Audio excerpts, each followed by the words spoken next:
First chapter आपका number system.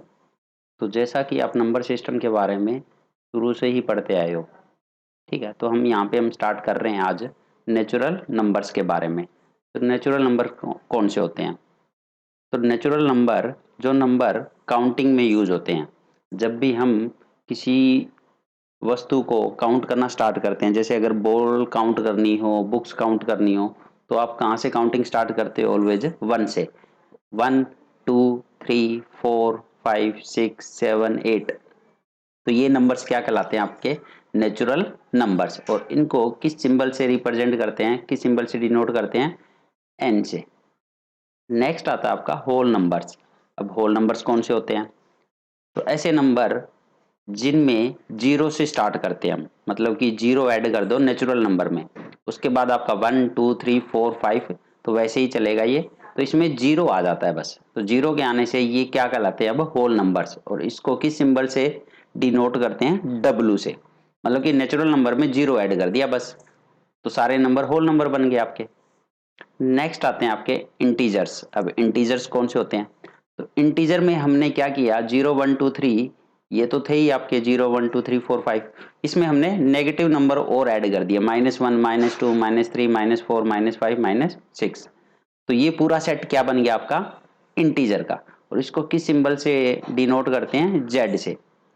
अब integer में भी दो कैटेगरी होती है, पॉजिटिव इंटीजर और नेगेटिव इंटीजर। तो पॉजिटिव में आपके ये पॉजिटिव नंबर आ जाएंगे, बट इसमें जीरो भी इंक्लूड होता है पॉजिटिव में। तो 0 1 2 3 4 प्लस वाले। और नेगेटिव में -1 -2 -3 वाले। अगर आप नंबर लाइन देखो, तो ये नंबर लाइन होती है, यहाँ पे ये ओरिजिन होता है हमारा 0, और इस साइड आपके पॉजिटिव नंबर होते हैं, ये 1 2 ये 3 ये 4 ये 5, इस तरह से।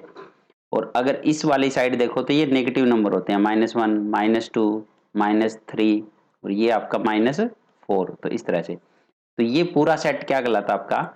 0 1 2 3 4 5 और माइनस वाले नंबर, इंटीजर्स, और जेड से डिनोट करते हैं। नेक्स्ट आपका रियल नंबर्स। तो रियल नंबर ऐसे नंबर होते हैं जो इस वर्ड में आप जितने भी नंबर है वो सब के सब रियल नंबर्स है, सिर्फ आपके कॉम्प्लेक्स नंबर को छोड़ के। अब कॉम्प्लेक्स नंबर कौन से होते हैं? तो जैसे मैंने लिखा है यहाँ पे √-2, √-3, √-4।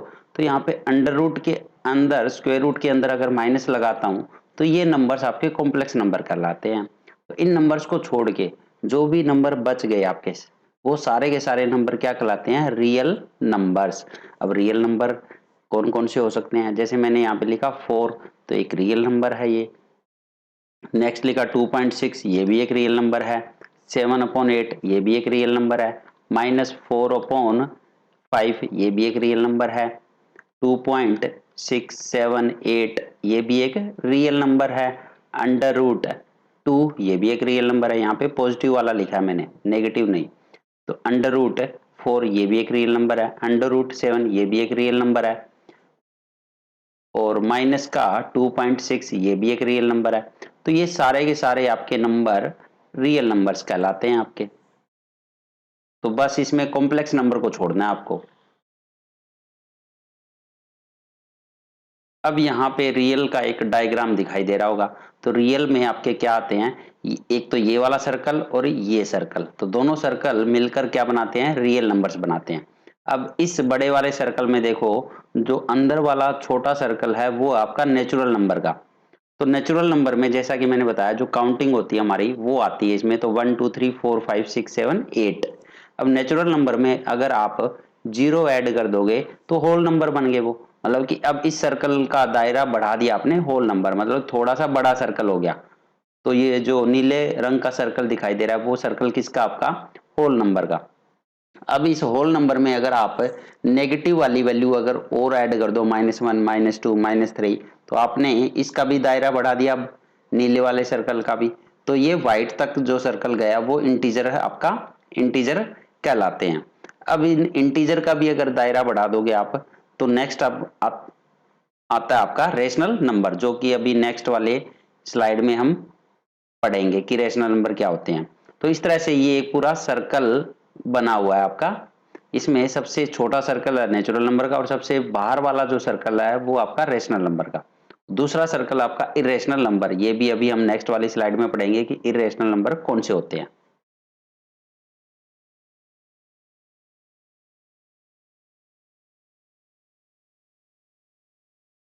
नेक्स्ट आपका रेशनल नंबर्स, तो ऐसे नंबर जिनको हम p बाई क्यू की फॉर्मेट में लिख सकते हैं, तो उन नंबर्स को हम क्या बोलते हैं, रेशनल नंबर। बट यहाँ पे जो q है वो नॉट इक्वल टू 0 होना चाहिए, तभी हम बोलेंगे कि वो नंबर आपके रेशनल नंबर्स है। तो q नॉट इक्वल टू 0, तो ऐसे कौन कौन से नंबर है, जैसे 2 है आपका एक रेशनल नंबर है, कैसे, क्योंकि मैं इसको 2 बाई 1 की फॉर्मेट में लिख सकता हूं, तो ये आपका p हो चुका है यहाँ पे, और ये आपका q, और q नॉट इक्वल टू 0 है यहाँ पे, तो ये एक रेशनल नंबर है। ऐसे ही अगर मैं 4/5 की बात करूं, तो ये भी आपका एक रेशनल नंबर है, क्योंकि ये आपका p है और ये आपका q है, और q नॉट इक्वल टू 0 है यहाँ पे। ऐसे ही अगर मैं यहाँ पे लिखूं 2.5, तो ये भी एक रेशनल नंबर है, कैसे, क्योंकि इसको मैं लिख सकता हूँ p बाई क्यू की फॉर्मेट में, कैसे, डेसिमल को हटा दो, 25/10, अब 25/10, तो ये आपका p हो चुका है और ये आपका q नॉट इक्वल टू 0, तो ये भी एक रेशनल नंबर है। ऐसे ही अगर जीरो की बात करें, तो जीरो भी एक रेशनल नंबर है, कैसे, क्योंकि जीरो को मैं लिख सकता हूँ 0.1 या 0.2 या 0.3, बात तो एक ही है तो जीरो ही ना सारे, बट p बाई क्यू की फॉर्मेट में लिखा है, तो ये आपका p है और ये आपका p है और ये आपका q है, और q नॉट इक्वल टू 0 है। बट अगर आप कहो कि जीरो को हम 0.0 की फॉर्मेट में लिख सकते हैं, तो ये नहीं लिख सकते ये, ठीक है, ये डिफाइन नहीं होता है 0.0, यहाँ पे हम जीरो को लिख सकते हैं 0.1 की फॉर्मेट में, या 0.2 या 0.3, क्योंकि इन सब की वैल्यू जीरो ही होती है, और यहाँ पे q नॉट इक्वल टू 0 है, तो इसीलिए जो जीरो आता है वो किस कैटेगरी में आता है, आपका रेशनल नंबर की कैटेगरी में। ये सब नंबर्स क्या कहलाते हैं, आपके रेशनल नंबर, जिनको हम p बाई क्यू की फॉर्मेट में लिख सकते हैं, और q not equal to 0। Next आपका इरेशनल नंबर्स, तो इरेशनल नंबर्स कौन से होते हैं, तो ऐसे नंबर जिनको हम p बाई क्यू की फॉर्मेट में नहीं लिख सकते, जिनको हम इस फॉर्मेट में नहीं लिख सकते हैं, वो नंबर्स क्या कहलाते हैं, आपके इरेशनल नंबर। जैसे अगर हम बात करें पाई, तो जो पाई होता है वो हमारा इरेशनल नंबर होता है, कैसे होता है, क्योंकि पाई की जो वैल्यू होती है ना, वो होती है हमारी 3.14, और ये जो वैल्यू होती है ये कभी डेसिमल के बाद में कभी भी एंड नहीं होगी, मतलब ये चलती रहती है ये वैल्यू इस तरह से, 5 के बाद फिर 3, 5, 9, तो ये कभी भी एंड नहीं होती है। तो जब एंड नहीं होती है तो इसको हम p बाई क्यू की फॉर्मेट में नहीं लिख सकते हैं, इसीलिए पाई जो होता है हमारा इरेशनल नंबर होता है। इसके अलावा अगर हम बात करें √2, तो √2 को जब सोल्व करोगे, इसकी जब वैल्यू निकालोगे, तो इसकी भी वैल्यू 1.414 इस तरह से, ये भी कभी एंड नहीं होती है, कभी भी एंड नहीं होगी, 3, 5 और आपका 6 आ जाएगा, फिर 2 आ जाएगा, फिर 3 आ जाएगा, फिर 7, तो इस तरह से ये भी कभी एंड ना होने वाली वैल्यू है, तो इसको भी हम p बाई क्यू की फॉर्मेट में नहीं लिख सकते हैं। अगर हम बात करें √3 की, तो इसकी भी वैल्यू कुछ ऐसी ही होती है, 1.732050807557, तो ये भी कभी एंड ना होने वाली वैल्यू है। तो ये सब वैल्यूज जिनको हम p बाई क्यू की फॉर्मेट में नहीं लिख सकते, ये सब क्या कहलाते हैं, हमारे इरेशनल नंबर्स।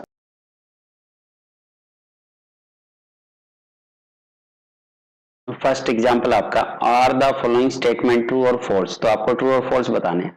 फर्स्ट कह रहा है आपका every whole number is a natural number, यहाँ पे आप डायग्राम में देखो, ये कह रहा है कि जितने भी होल नंबर है वो सब नेचुरल नंबर है, तो अगर नेचुरल नंबर का आप सर्कल देखोगे तो छोटा है, और होल नंबर का जो सर्कल है वो बड़ा है, और होल नंबर जो होते हैं वो 0 से स्टार्ट होते हैं, तो 0, 1, 2, 3 ये आपके होल नंबर्स होते हैं इस तरह से, और नेचुरल नंबर हमारे होते हैं 1 से स्टार्ट, तो 1, 2, 3 इस तरह से। तो ये कह रहा है कि एवरी होल नंबर, तो एवरी होल नंबर कैसे नेचुरल नंबर हो सकता है, क्योंकि 0 एक होल नंबर है जो कि नेचुरल नंबर नहीं है, क्योंकि नेचुरल नंबर का सर्कल छोटा है और होल नंबर का सर्कल बड़ा है, तो सारे के सारे होल नंबर तो नेचुरल नंबर नहीं है ना, तो ये आपकी पहली स्टेटमेंट तो फॉल्स होगी भैया यहाँ पे।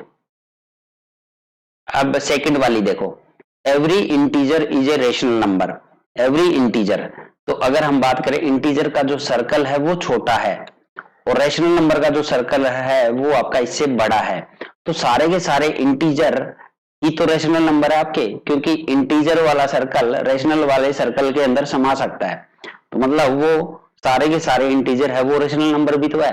तो इसका मतलब सेकंड वाली कंडीशन आपकी ट्रू होगी यहाँ पे। थर्ड कह रहा है every rational number is an integer. तो ये अब देखो तो इंटीजर वाला सर्कल छोटा है, रेशनल नंबर का बड़ा है, और सारे के सारे रेशनल नंबर इंटीजर है ये कह रहा है। तो भाई सारे के सारे रेशनल नंबर इंटीजर कैसे हो सकते हैं?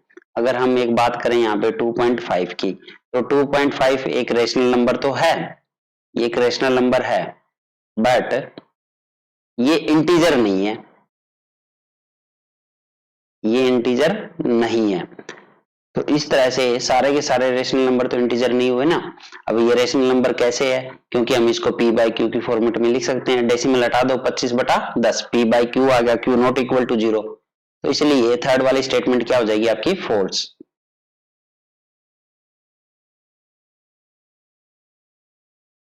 नेक्स्ट क्वेश्चन आपका, find 5 rational numbers between 1 and 2। तो 1 और 2 के बीच में रेशनल नंबर फाइंड आउट करने हैं, और कौन कितने? 5। अब अगर किसी नंबर के बीच में बात करो, अगर जैसे क्योंकि 1 भी एक रेशनल नंबर है और 2 भी आपका एक रेशनल नंबर है, तो इनके बीच में infinite number of rational number possible है। Infinite infinite rational numbers possible है इन दोनों के बीच में, लेकिन आपको सिर्फ 5 रेशनल नंबर्स फाइंड आउट करने हैं। तो 1 को कैसे लिख सकते हैं हम? 1/1, और 2 को कैसे लिख सकते हैं? 2/1। तो p बाई क्यू की फॉर्मेट में लिख दिया ये भी आपका p बाई क्यू की फॉर्मेट में आ चुका है। अब इन दोनों के बीच में हमें 5 रेशनल नंबर फाइंड आउट करने हैं। तो कितने फाइंड आउट करने हैं? 5। तो 5 में एक ऐड कर दो, 6 आ गया। अब क्या करना है आपको? 1/1 और 2/1, तो 1/1 को 6/6 से मल्टीप्लाई करना है, ऐसे ही 2/1 को 6/6 से मल्टीप्लाई करना है। उससे मल्टीप्लाई करने से वैसे कोई इफेक्ट नहीं पड़ने वाला, क्योंकि 6 और 6 कैंसिल आउट, इसमें भी 6 और 6 कैंसिल आउट हो जाएगा। बट यहाँ पे क्या मिलेगा हमें? अगर मल्टीप्लाई करेंगे तो 6 मिलेगा, और ये क्या मिलेगा? 12/6 मिल जाएगा। अब 6/6 के बाद नेक्स्ट नंबर क्या आएगा? देखो, आपको डिनोमिनेटर को चेंज नहीं करना है, डिनोमिनेटर है वो 6 ही रहेगा। तो 6/6 के बाद नेक्स्ट वाला रेशनल नंबर आएगा 7/6, फिर आएगा आपका 8/6, फिर आएगा आपका 9/6, फिर आएगा आपका 10/6, फिर नेक्स्ट वाला आएगा 11/6, और फिर नेक्स्ट इसके बाद क्या आ जाएगा आपका? 12/6। तो आपको 5 रेशनल नंबर फाइंड आउट करने थे, तो जो कि ये आपके 5 रेशनल नंबर आपके आ चुके हैं यहाँ पे, ये आपका आंसर हो जाएगा यहाँ पे। तो सिंपली आपको क्या करना है? 5 रेशनल नंबर फाइंड आउट करने हैं, तो 5 के अंदर एक ऐड कर दो, क्या आ गया? 6। तो 6/6 से मल्टीप्लाई करवाओ पहली वाली वैल्यू को 1/1 को, और सेकंड वाली वैल्यू को भी 6/6 से मल्टीप्लाई करवाना है 2/1 को भी। फिर 6/6 आया, तो 6/6 के बाद डिनोमिनेटर चेंज नहीं करना है आपको, न्यूमरेटर को चेंज करते रहो। तो 7/6 आ गया, 8/6, 9/6, 10/6 और 11/6, और नेक्स्ट करोगे तो 12/6 यही आ जाएगा आपका, और यहीं तक हमें फाइंड आउट करने थे। तो बीच वाले नंबर 5, ये वाले नंबर आपके रेशनल नंबर्स हो गए अब बिटवीन 1 एंड 2।